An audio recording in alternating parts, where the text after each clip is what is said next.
Eh bien, il est 10h04, donc nous allons commencer à ouvrir ce webinaire un meet-up du district, comme tous les jeudis matins de 10h à 11h30, depuis le début de l'année et particulièrement depuis le confinement. Je vous remercie de votre présence. Nous avons Sylvain qui apparaît sur l'écran. Bonjour Sylvain, Sylvain Gaudan, CTO de Bonjour Gisaya, Christa. et Willy Gauthier, Data Scientist. Salut! Bon, les Salut. cigognes, elles sont pas là, hein. J'ai compris qu'elles n'étaient pas avec nous. Bon, je suis un peu déçue, mais je pense qu'on va en voir quand même à travers votre présentation. Bon, allez, j'arrête les blagues.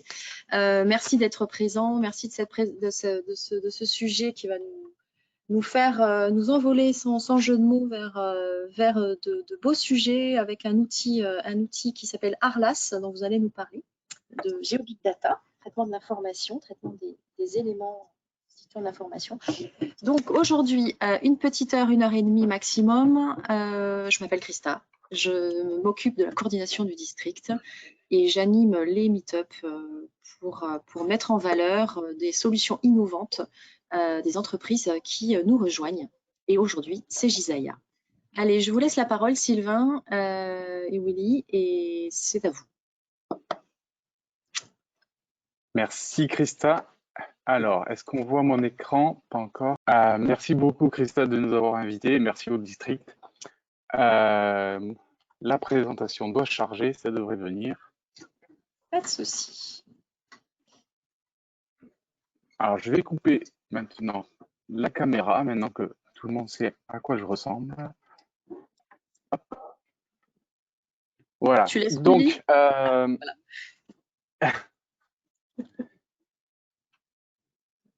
Donc, bonjour à tous. Je m'appelle donc Sylvain Gaudan, je suis le directeur technique de Gisaya. Je suis accompagné de Willy, donc data scientist, qui est en charge des projets de machine learning au sein de Gisaya. Et aujourd'hui, on a décidé, après cette longue période de confinement, de parler d'un sujet un petit peu plus léger, sur lequel on a travaillé en fait pendant presque un an là. Et bon, on vient d'arriver au résultat un petit peu, c'est le mois dernier. Donc, on a écrit un petit article là-dessus. Je vous donnerai le lien en fin de webinaire. Je vais rapidement parler de Gisaya et de qui nous sommes, de ce que nous faisons. Et puis, je ne peux pas passer à côté de Arlas, qui est notre solution open source sur laquelle on s'appuie pour faire la plupart de nos projets, de nos travaux, et en l'occurrence aussi celui-ci. Voilà, donc je vais essayer d'avoir un rythme un petit peu soutenu, parce que ce qui va être intéressant ensuite, c'est que Willy nous parle un petit peu du Max Planck Institute et de son ambition avec leur base MoveBank. Et puis on attaquera vraiment le sujet du suivi des cigognes, de comment on peut opérer de manière automatique et systématique la détection de la migration. Donc on parlera de la chaîne de traitement et des résultats qu'on a obtenus. Voilà, donc Gisaya aujourd'hui est une petite entreprise qui a pour leitmotiv de solutionner des problèmes durs sur lesquels sont impliquées des données géospatiales et du big data. Donc, pour résoudre ces problèmes-là, nous avons une équipe qui, disons, a trois grands profils. Le premier, c'est évidemment des gens qui connaissent très bien la donnée géographique et spatiale, qui savent la manipuler, la traiter, la visualiser. Une autre équipe qui est plus dédiée vers la data science, que lead Willy, et donc en même temps le machine learning. Et puis, des ingénieurs beaucoup plus orientés vers les technologies du big data. Voilà. Et donc, notre objectif, c'est vraiment de faire en sorte que nos clients puissent bénéficier du big data dans leurs projets de données géospatiales. Donc, pour justement aider un petit peu le plus grand nombre, nous avons décidé de mettre en place une solution open source qui s'appelle Arlas et qui est déclinée, disons, en deux grands pans. Il y a Arlas Exploration qui permet vraiment à chacun d'explorer ces données géospatiales, de mieux comprendre ces méandres à travers une utilisation un petit peu analytique et géoanalytique. Et puis, il y a l'autre pan qui est Arlas ProcML, qui, lui, est une solution logicielle plus dédiée à enrichir la donnée à élever en fait la valeur de la donnée, et en particulier de la donnée géospatiale d'objets géolocalisés dans le temps, pour en tirer une information plus intéressante pour différents métiers. Voilà. Pour aller vite, je vais plutôt vous montrer à quoi ressemble Arlas. Donc là, typiquement, c'est Arlas avec, ce que vous voyez est Arlas avec 31 millions de mesures à travers le monde de polluants. Là, on s'appuie typiquement sur un organisme qui les collecte, et on peut visualiser directement sur la carte à travers le temps, l'espace et différents axes les valeurs des polluants. Et évidemment, l'objectif, c'est de pouvoir travailler avec ces données à n'importe quelle échelle. Donc ici, pour des polluants, mais aussi nous avons intégré, par exemple, les données de transport en commun, et il est possible, à travers Arlas, d'explorer l'offre d'un réseau de transport en public et de ses performances. Tout ceci est disponible sur notre site demo.arlas.io. Vous pouvez jouer avec ces différentes démos.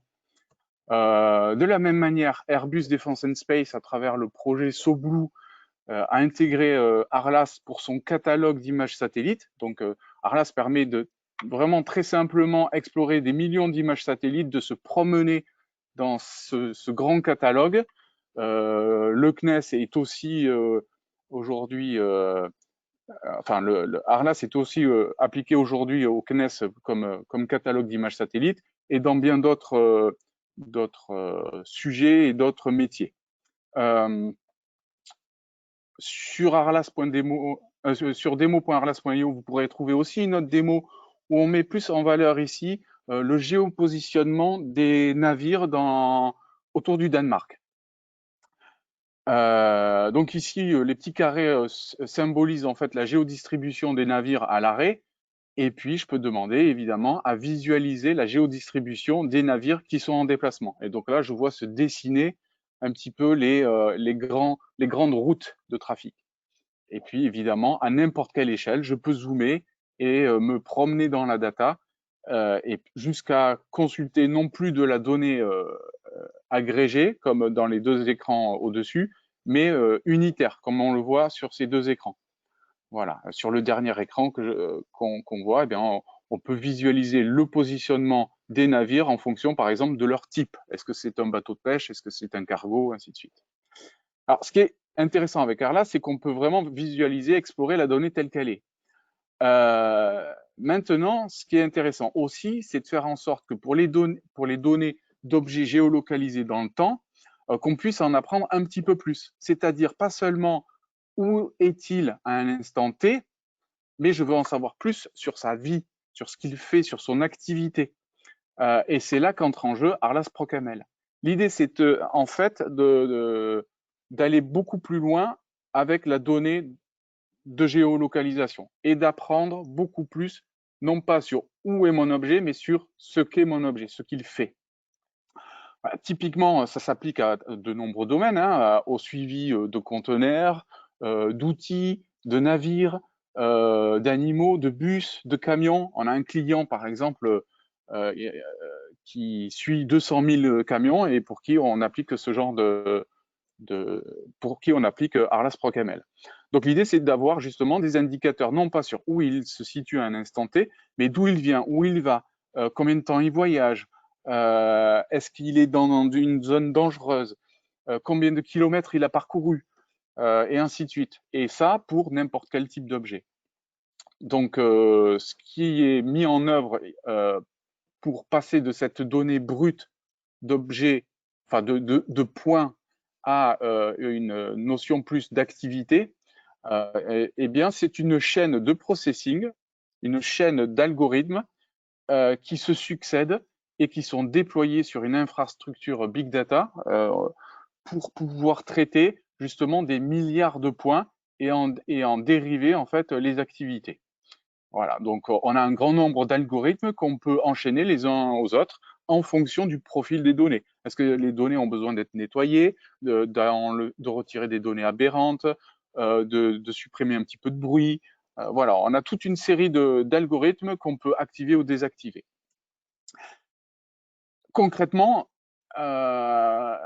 passer de l'information brute, c'est-à-dire par exemple ici je suis en train de visualiser des points de un navire sur une période de temps, donc là j'ai 4413 points, et en appliquant Arlas ProcML, ce que ça me permet de savoir, c'est que j'ai donc un navire, j'ai 42 trajets, que je voyage en moyenne à 4,5 miles nautiques, et que en moyenne, les trajets durent 17 minutes. Voilà. Donc, on est déjà en train d'apprendre beaucoup plus sur l'activité de l'objet. Si je ne regarde que ça, je ne peux pas savoir exactement combien de trajets j'ai effectué, combien de temps il dure, et ainsi de suite. Voilà. De la même manière, si je m'intéresse, par exemple, là, je viens d'opérer une sélection géographique sur un port. Eh bien, je sais qu'il y a 34 navires sur la période, et que 14 890 points de géolocalisation de ces navires sont présents sur mon analyse. Maintenant, lorsque j'applique Arlas ProcML, ce que je sais, c'est qu'il y a 41 navires, qu'il y a 240 trajets, que ces navires ont des trajets à profil assez variés, de 5 à 10 miles nautiques, que la durée va, les deux grands profils sont de 1h20 et de 3h en général, et qu'il y a 4 grandes destinations.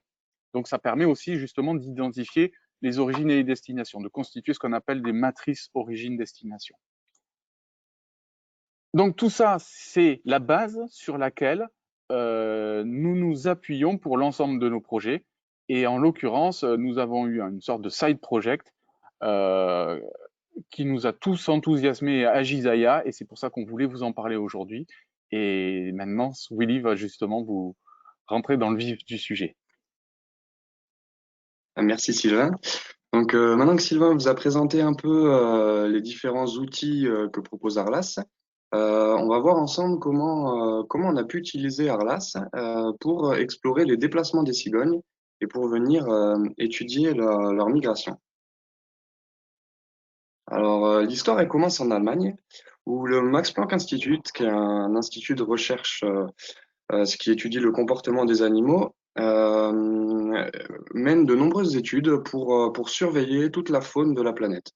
Donc, ça peut être des oiseaux, mais ça peut être également des animaux marins, ça peut être des animaux terrestres.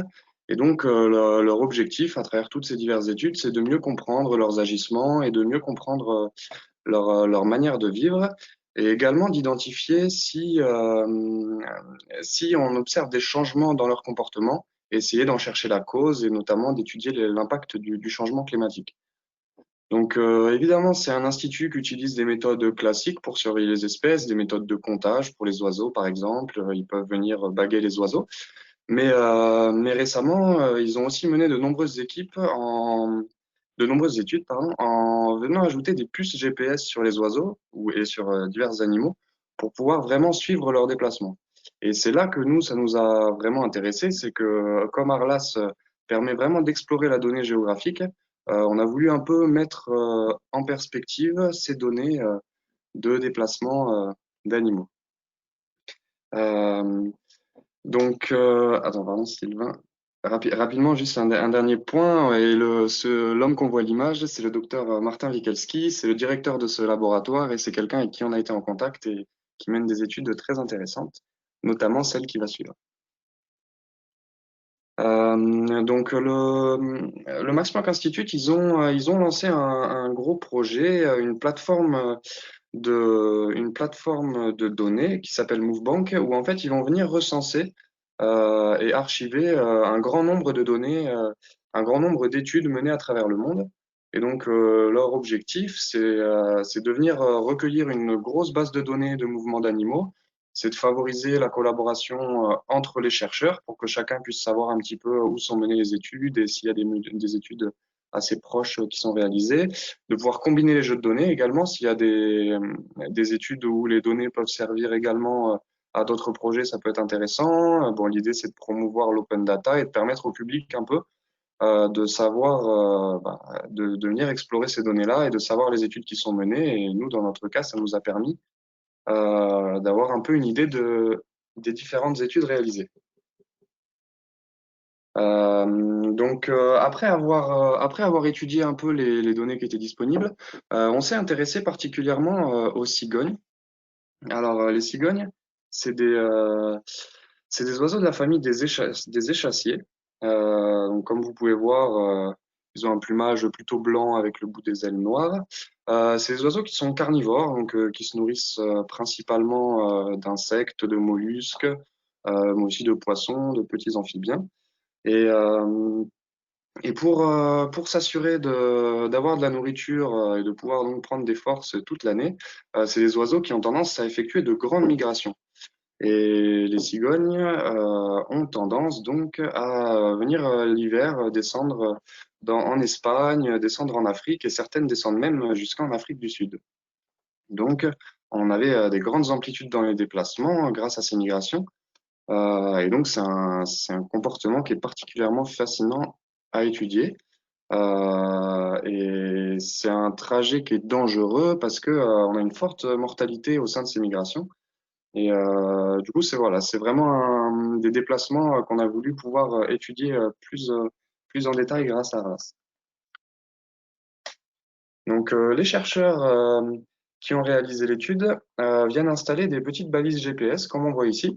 Alors, l'image que vous pouvez voir, elle est tirée d'un documentaire qui a été réalisé, dont on vous donnera le lien en fin de présentation, et qui explique justement leur démarche et leur méthodologie lors de leurs différentes études euh, des migrations des oiseaux. Et c'est vraiment un documentaire passionnant et vous verrez donc quelques images au sein de cette présentation, mais je vous encourage fortement à y jeter un œil. Et donc, ces capteurs qui sont installés, ils viennent à la fois prendre la position GPS, mais également d'autres données comme la vitesse, comme la fréquence du pouls de l'animal, ou même sa température, ou des données sur l'environnement extérieur également. Donc, c'est vraiment un capteur qui vient recueillir de nombreuses informations. Et une fois que les données donc sont recueillies, on va pouvoir observer ces déplacements sur des cartes, et c'est ça qui va nous intéresser. Donc, si on s'intéresse vraiment aux données qu'on a recueillies, on est parti sur une étude qui concerne le docteur Martin Wikelski. Et donc, il a équipé un certain nombre de cigognes. Donc, nous, on a 88 cigognes dont les données sont disponibles. C'est une étude qui est assez longue puisqu'elle a duré entre 2013 et 2019. Et on a plus de 7 millions de positions d'oiseaux. Donc, ça commence on a du grain à moudre pour cette étude.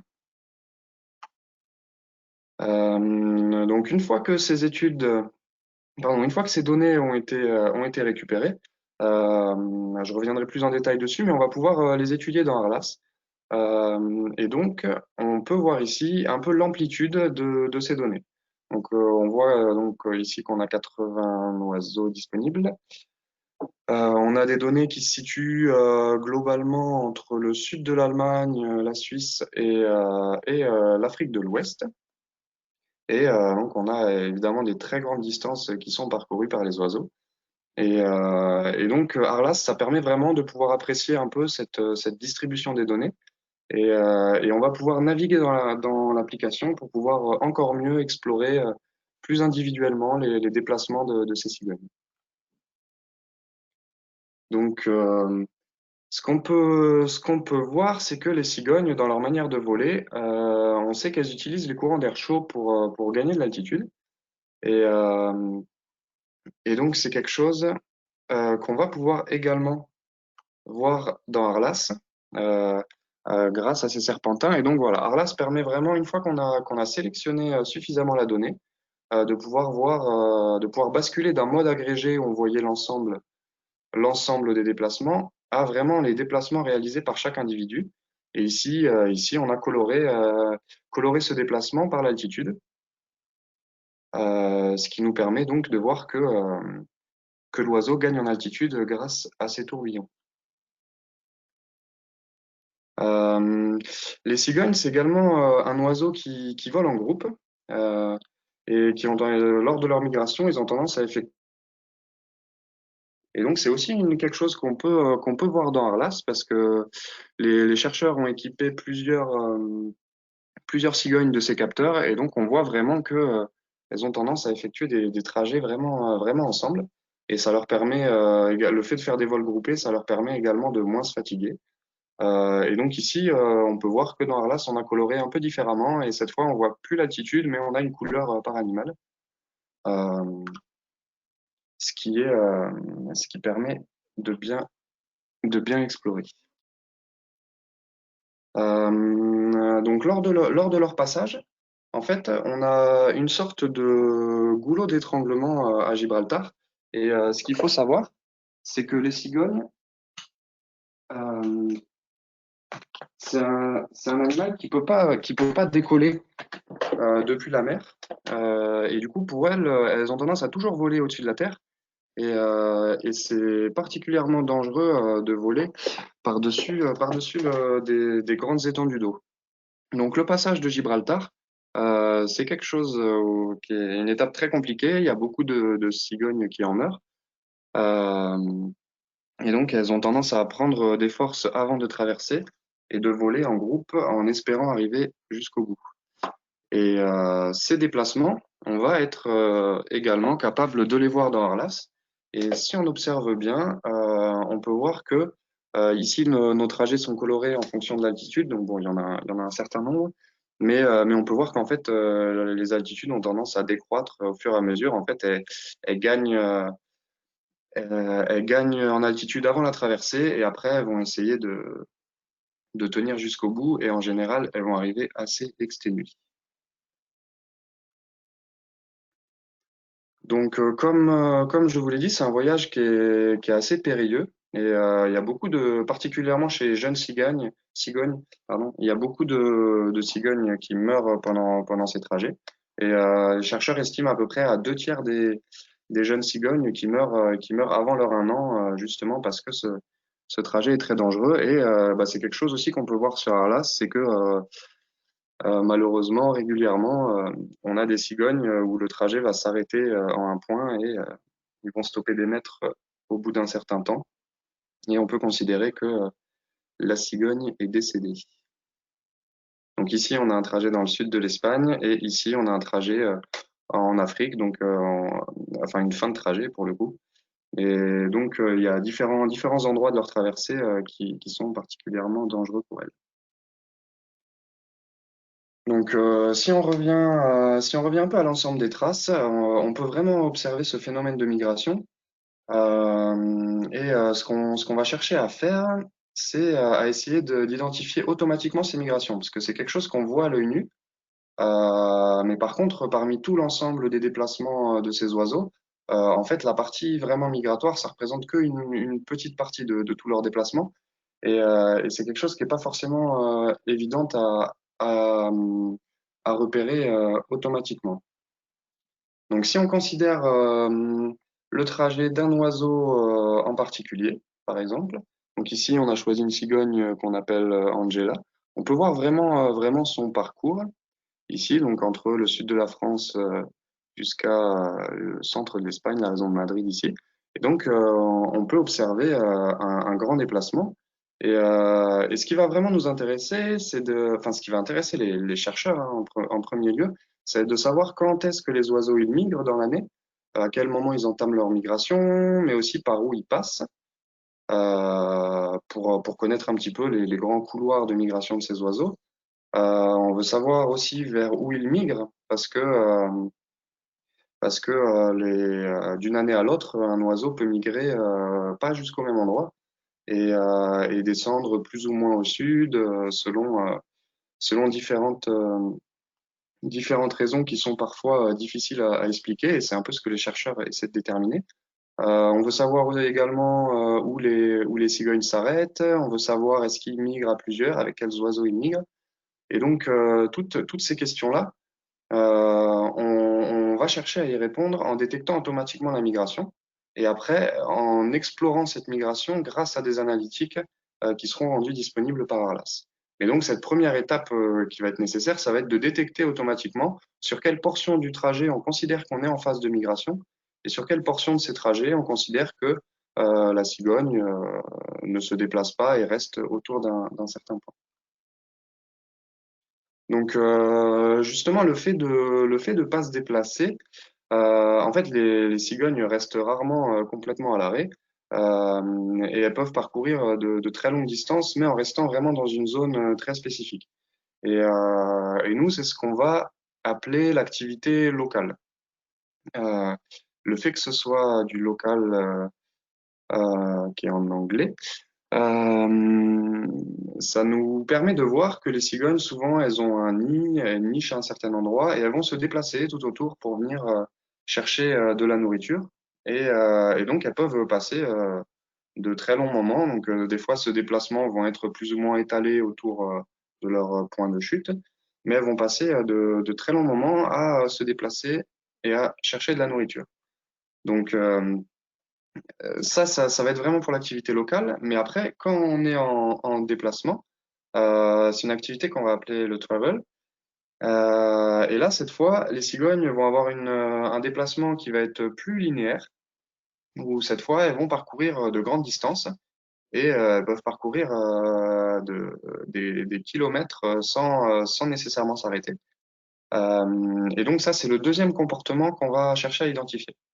Donc on a d'un côté le fait de rester dans une même zone et de l'autre côté le fait d'être en déplacement. Et donc c'est un peu ce déplacement-là qu'on va assimiler la migration.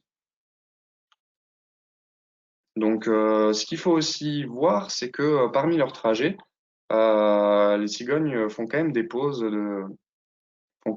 assez régulièrement et elles peuvent s'arrêter la nuit.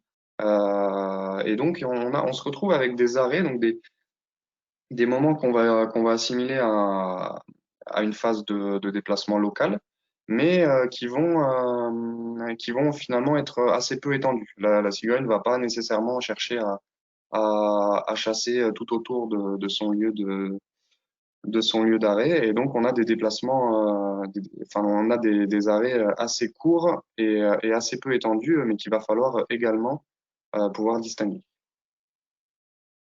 Donc, pour résumer, on a donc ces deux grands comportements qu'on va chercher à détecter, donc le travel et le local.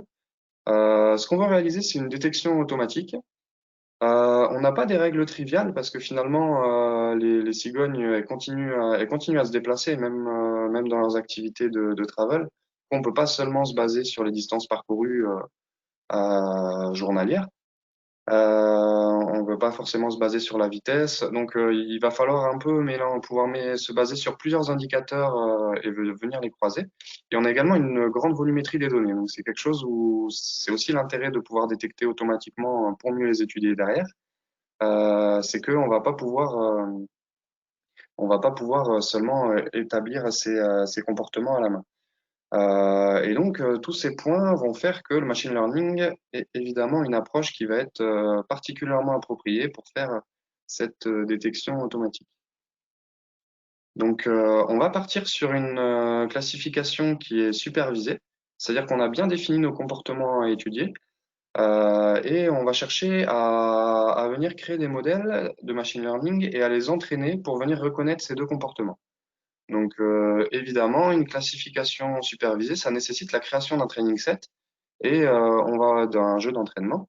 Et donc, on va voir ensemble comment Arlas va nous permettre de venir justement créer ce jeu d'entraînement en naviguant dans les données et en reconnaissant les deux comportements qu'on veut étudier et en les taguant au sein de ces données.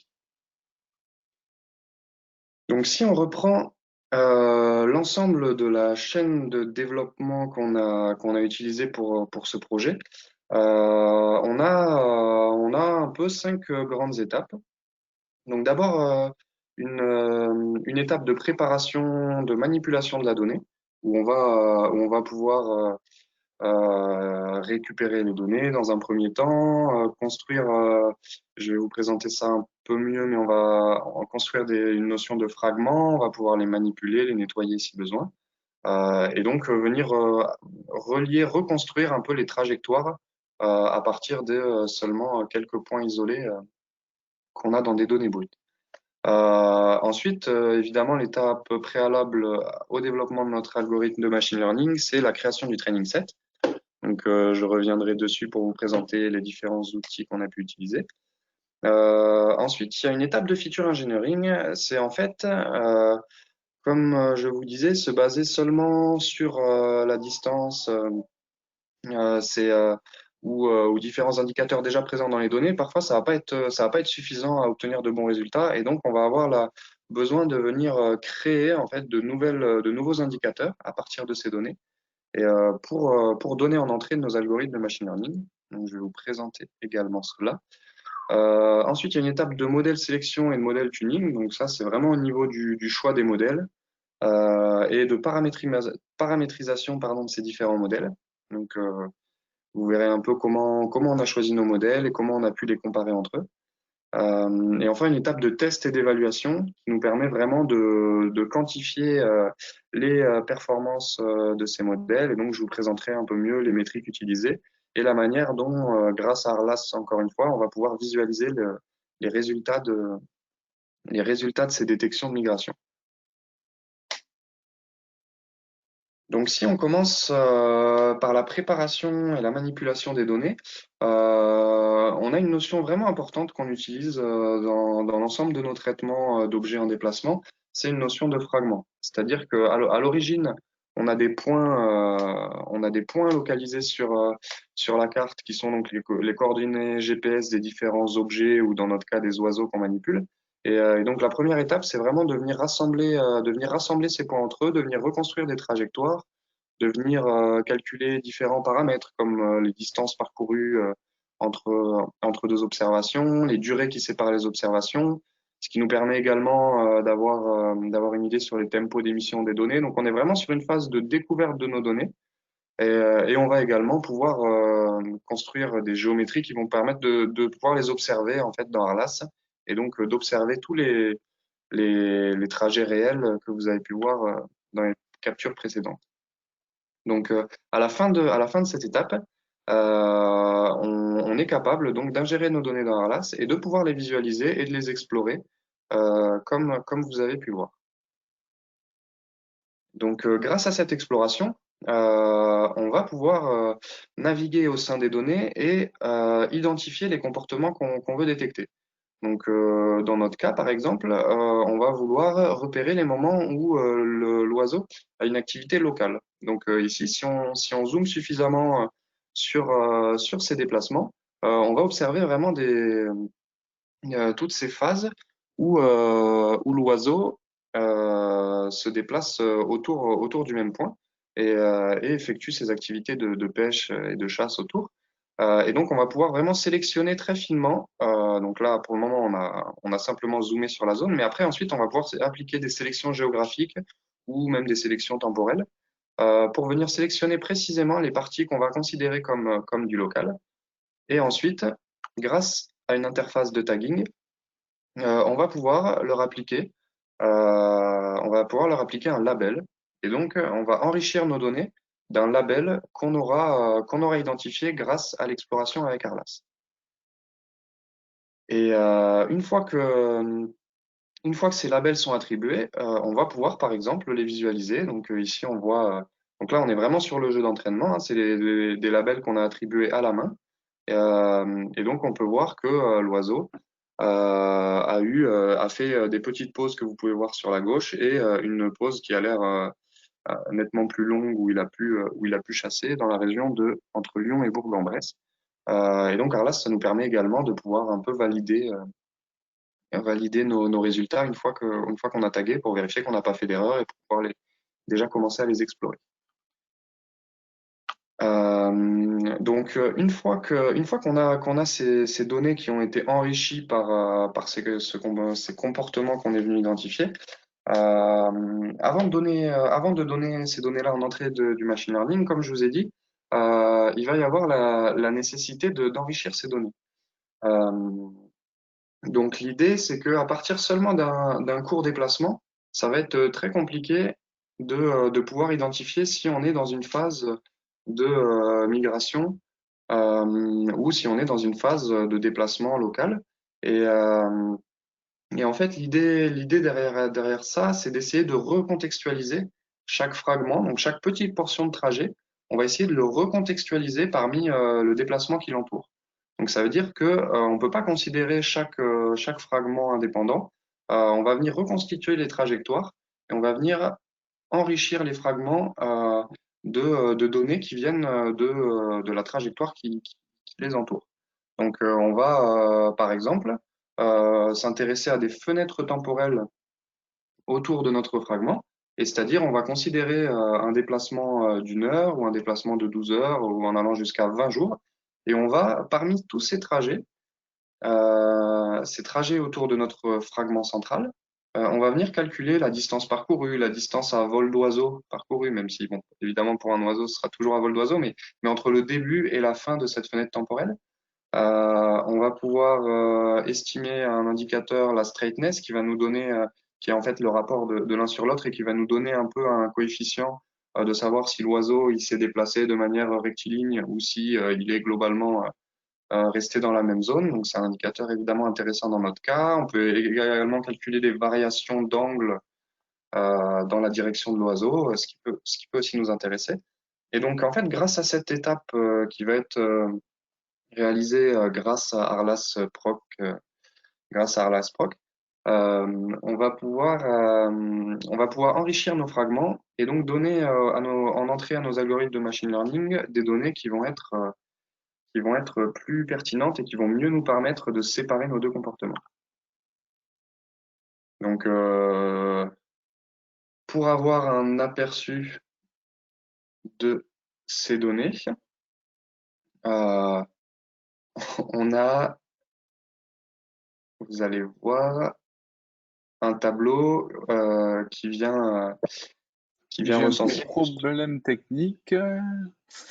Je n'arrive pas à passer la suivante. Ah, voilà. Parfait.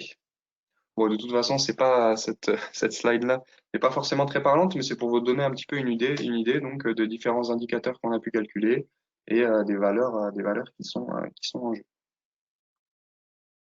Donc une fois que nos données vont être pré-traitées, donc évidemment c'est une phase qui est un peu itérative, hein. Là, je vous le fais dans un ordre logique, mais évidemment on va pouvoir revenir sur cette phase de pré-processing des données pour venir, selon les modèles qu'on choisit, les enrichir avec les données le plus appropriées.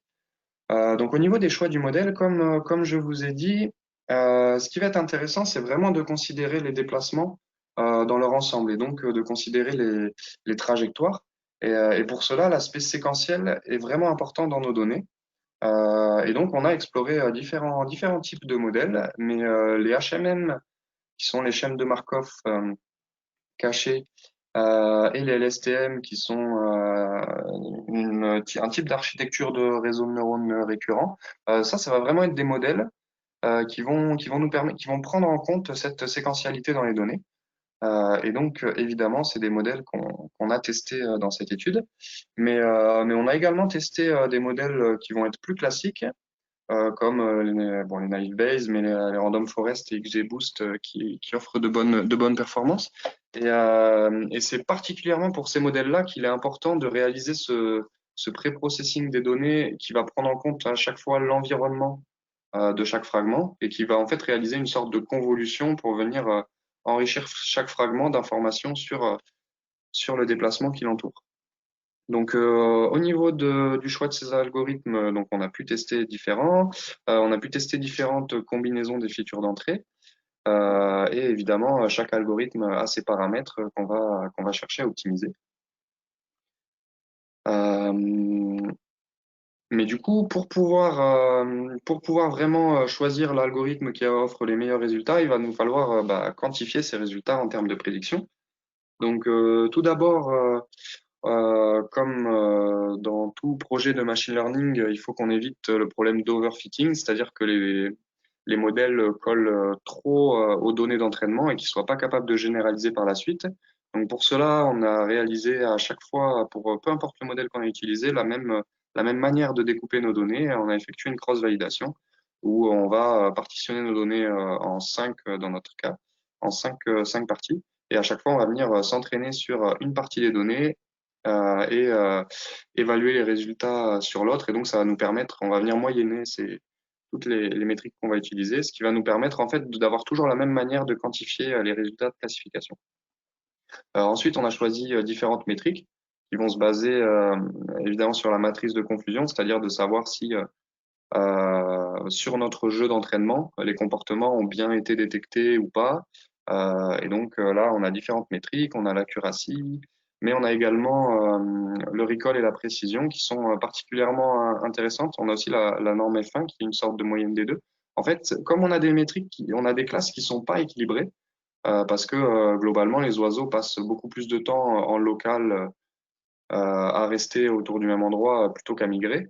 Et donc, il est important de vérifier que on a bien une bonne détection de ces migrations, même si ça représente qu'environ 5% des données euh, dans l'idée. Et donc, c'est pour ça que le recall notamment, ça va nous permettre, par exemple, de savoir quelle proportion des migrations, des phases de travel ont été bien identifiées comme travel et la précision qui va nous donner une indication sur ce qu'on a identifié comme travel grâce à notre algorithme.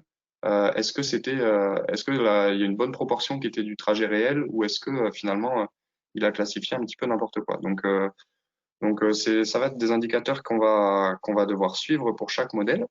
Et ces indicateurs, on va venir les enregistrer dans un outil qui s'appelle MLflow, qu'on utilise, que certains connaissent peut-être, et qui nous permet de venir en fait consigner les résultats de toutes ces expériences et de venir les comparer entre elles. Donc l'interface ressemble à peu près à cela. Donc ça nous donne une sorte de gros tableau où on a tous nos paramètres et nos métriques qui sont enregistrés. Donc là, évidemment, il faut bien organiser nos, le nom des runs. On a également les utilisateurs. Si on travaille à plusieurs, là, on a travaillé à deux sur ce projet. Donc, on peut voir qui a lancé quelles expériences. Et donc, on va avoir tout un ensemble de paramètres et de métriques pour chaque expérience qu'on va ensuite pouvoir comparer. Donc, par exemple, si on veut afficher nos résultats en termes de recall et de précision, ici, on peut voir chaque point correspond à une expérience. Et donc là, on a l'ensemble de nos expériences. Donc, pour avoir une idée, en fait, ici, on voit deux groupes se dessiner. Donc, un groupe où le recall est parfois très bon, mais où la précision est mauvaise, et un groupe où nos résultats sont nettement plus performants. Donc, ces deux groupes, en fait, ils vont correspondre euh,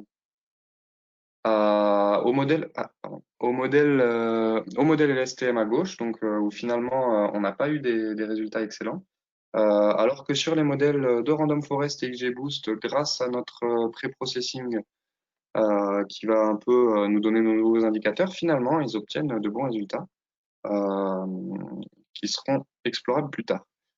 Donc, ça nous permet de comparer les expériences et ça nous permet aussi de comprendre quels facteurs parmi les paramètres de l'expérience ont permis d'arriver à ces résultats.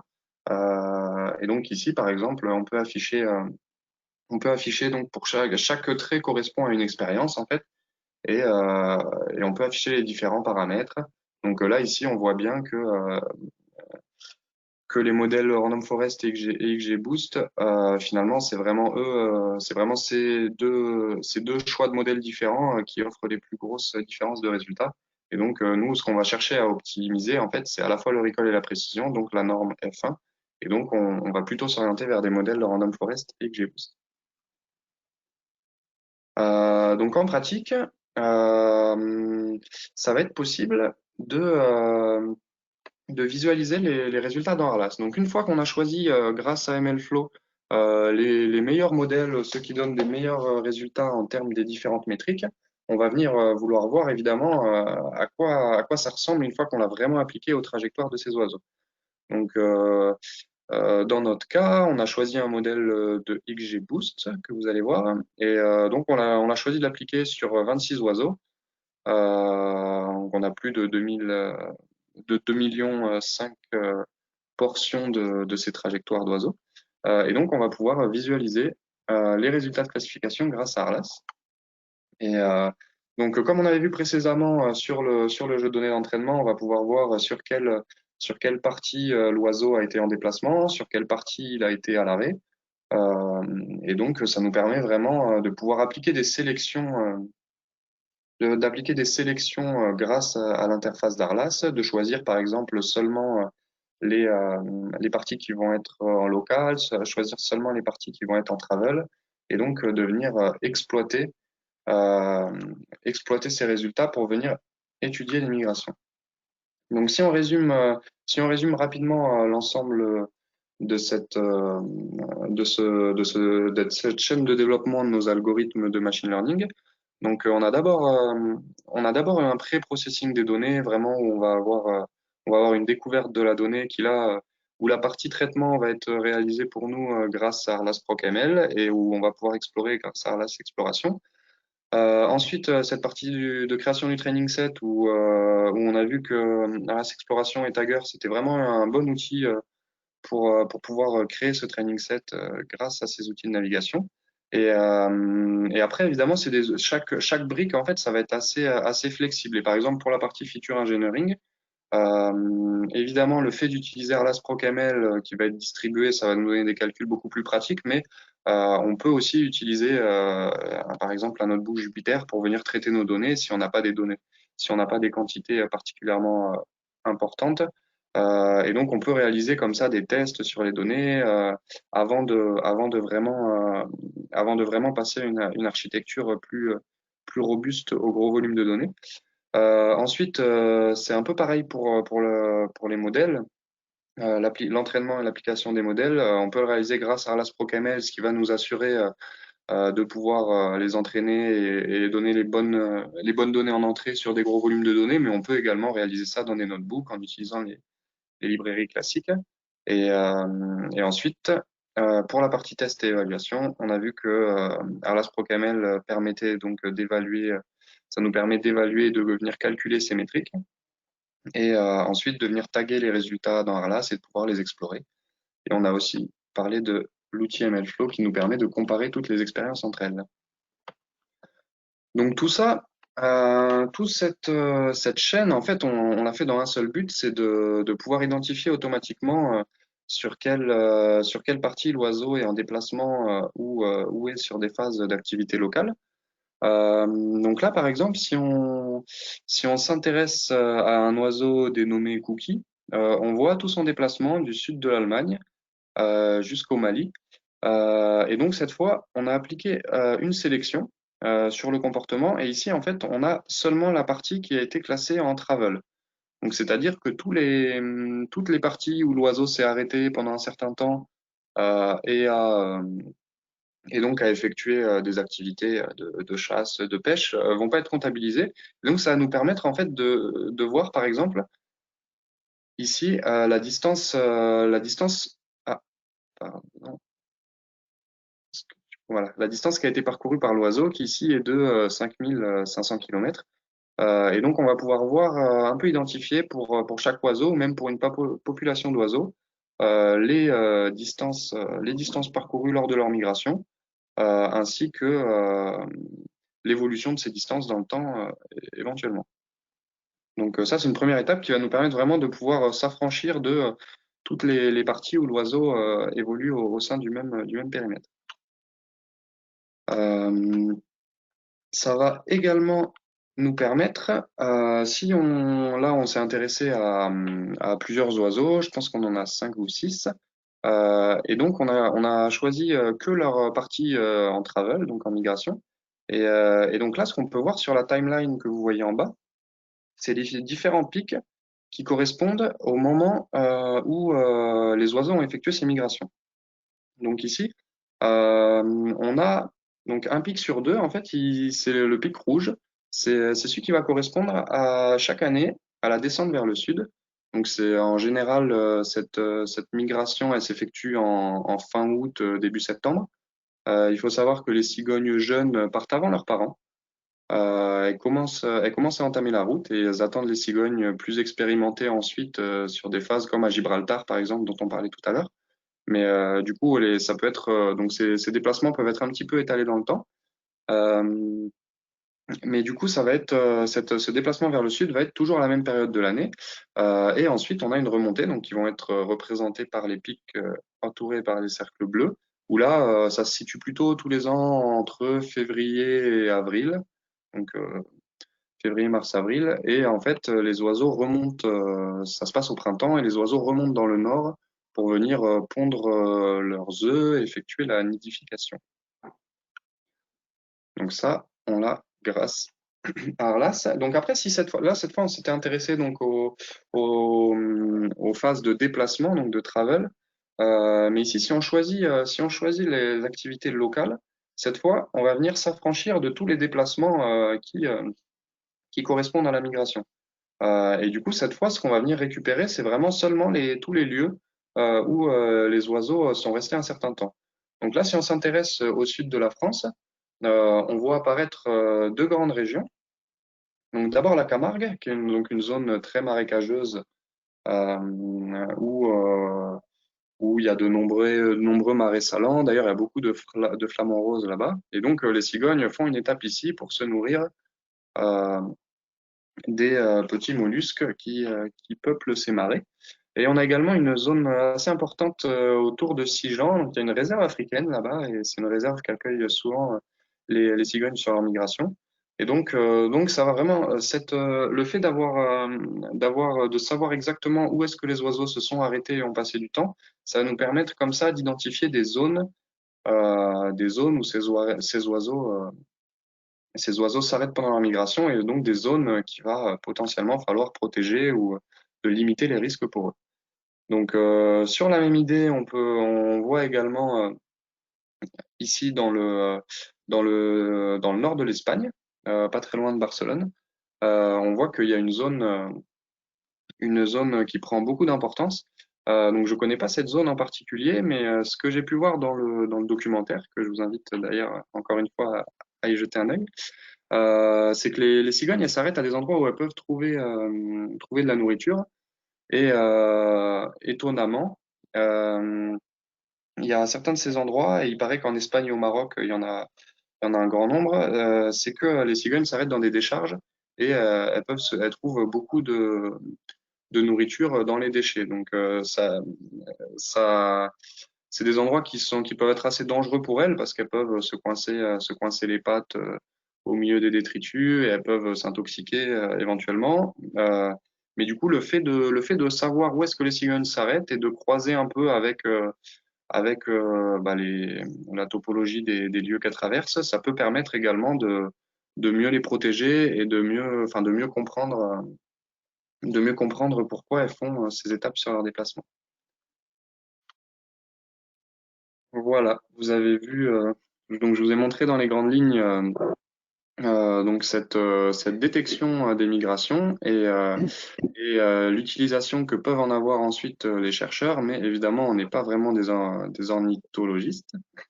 Mais dans tous les cas, ça nous donne des résultats passionnants à étudier pour les déplacements de ces grands migrateurs. Merci beaucoup, Willy.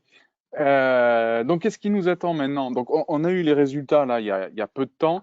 On les a présentés au Max Planck Institute, qui a été extrêmement séduit par la façon dont on pouvait explorer les données, et justement euh, passer d'un mode où on observe point à point les individus, passer à un mode beaucoup plus analytique. Et donc, notre objectif, évidemment, c'est d'aller plus loin dans l'automatisation et systématiser mieux ce processing-là sur des populations plus larges et sur d'autres espèces. Le Max Planck Institute désire intégrer Arlas dans son projet Move Store, qui est en fait une sorte de lieu de partage des technologies les plus adéquates pour analyser l'ensemble des données de géolocalisation des animaux. Et puis nous cherchons à accélérer un petit peu notre collaboration maintenant avec le Max Planck. Et un autre aspect qui est aussi assez important, c'est en juin, nous allons réaliser une nouvelle version d'Arlas, donc Arlas 13, qui sera drastiquement simplifié pour sa configuration et qui permettra du coup à l'ensemble des scientifiques qui étudient de la donnée géographique de plus simplement intégrer de la donnée et de pouvoir la visualiser grâce à une interface graphique de construction en fait de l'interface ARLAS. Et donc les scientifiques pourront être autonomes sur la construction de leur application. Les scientifiques et toute la communauté, puisque ARLAS est open source. Voilà. Et d'autre part, je vous invite pour vous à aller sur demo.arlas.io si vous voulez justement jouer d'une part avec les données qu'on a visualisées jusqu'à présent sur les oiseaux, mais aussi les démos sur les navires ou sur la pollution. Willy a rédigé aussi un article sur notre blog sur le sujet qu'on a présenté aujourd'hui. Et encore une fois, on vous invite vraiment à aller visiter, enfin à aller visualiser ce reportage sur Arte à tire d'aile, les oiseaux migrateurs, qui est disponible en replay donc, et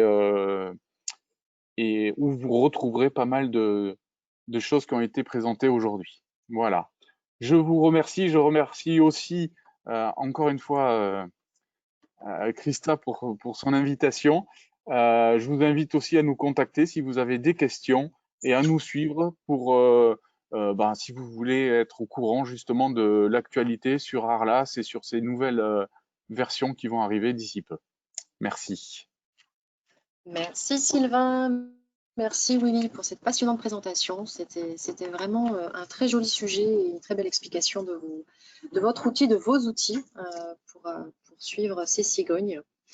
Je vais maintenant laisser la parole aux participants s'ils le souhaitent pour poser des questions. Alors, il y a deux outils. L'outil question qui est dans votre interface de GoToWebinar. Vous pouvez écrire les questions et je les reçois, nous les recevons, nous allons pouvoir les lire et ensuite y répondre. Ou alors, tout simplement, je vais ouvrir les micros, ce qui vous permettra de prendre la parole directement et de poser vos questions en direct à Sylvain et Willy qui sont à votre écoute. Donc, n'hésitez pas, j'ouvre les micros ou sinon, je vous attends sur la session des questions-réponses. N'hésitez pas. Donc, on va attendre un petit peu parce que, voilà, le temps que la prise de parole ou les questions s'inscrivent, il y a toujours une petite période de latence. Et parfois, il n'y en a pas parce que les présentations, finalement, sont très claires ou tout simplement ont été suffisamment didactiques pour ne pas susciter de questions particulières. Donc, ça va dépendre du panel des intervenants. Je ne vois rien pour le moment qui s'affiche et je ne vois pas de main levée non plus ou de questions qui arrivent. Ah, Christophe. Je ne donne pas les noms de famille parce que ça permet ensuite de faire des replays sans avoir à donner trop d'informations personnelles. Il nous dit bravo, superbe présentation et très beau travail. Eh bien, moi, je me joins à ces félicitations également. Moi qui ne suis pas expert du domaine, j'ai trouvé ça passionnant. Donc, une très belle remarque. Écoutez, je pense qu'il n'y a pas vraiment de questions. Merci à vous. Je ne pense pas qu'il y ait trop de questions, mais alors, une question de Laurent. Avez-vous des exemples de types de données pour lesquels ARLAS et ARLAS ProcML sont adaptés? Alors, ARLAS ProcML est adapté à toute problématique où il y a une collecte de positions d'objets qui sont donc géotracés dans le temps et pour lesquels on désire en savoir plus. Donc, ça peut être des oiseaux, ça peut être des tortues, mais aussi ça peut être des outils au sein d'une usine qui sont équipés en fait de petites balises. Ça permet de savoir justement quand est-ce que l'outil est en utilisation, est-il sous-utilisé, surutilisé, doit-il subir de la maintenance.